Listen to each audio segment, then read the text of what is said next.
ফরিদপুরের মধুখালীতে বিপুল উৎসাহ উদ্দীপনার মধ্য দিয়ে সনাতন ধর্মাবলম্বীদের পবিত্র গঙ্গা স্নান অনুষ্ঠিত হয়েছে।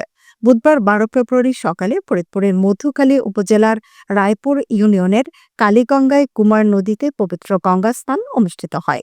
গঙ্গা স্নানকে কেন্দ্র করে সকাল থেকে জেলার বিভিন্ন এলাকার সনাতন ধর্মাবলম্বী পুণ্যার্থীরা রায়পুরের কালীগঙ্গা কুমার নদী তীরে সমবেত হন।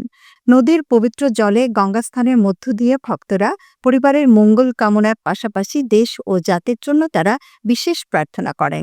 এ সময় উপস্থিত ছিলেন রায়পুর ইউপি চেয়ারম্যান জাকির হোসেন মিয়া, জেলা ছাত্রদলের সহসভাপতি মোহাব্বত হায়াত মিয়া, ৮ নং রায়পুর ইউনিয়নের ইউপি সদস্য আব্দুর রাজ্জাক, উপজেলা যুব দলের যুগ্ম আহ্বায়ক ফরিদুল ইসলাম, উপজেলা স্বেচ্ছাসেবক দলের যুগ্ম আহ্বায়ক হাবিবুর রহমান তারা প্রমুখ।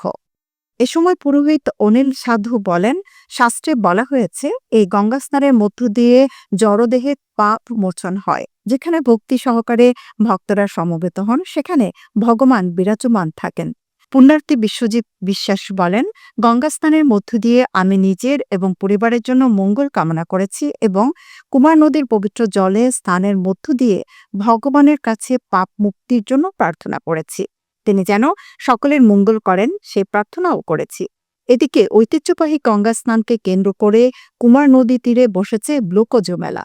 মেলায় নাগরদোলা, হরেক রকম বাহারি খাবার, মুড়ি, চিড়া, প্রসাধনী সহ বাহারি দোকান বসেছে। মধুখালী থানার অফিসার ইনচার্জ মোহাম্মদ নুরুজ্জামান বলেন, ঘটনাস্থলে পুলিশ মোতায়েন রয়েছে। অপ্রীতিকর ঘটনা এড়াতে পুলিশ ব্যবস্থা নেবে।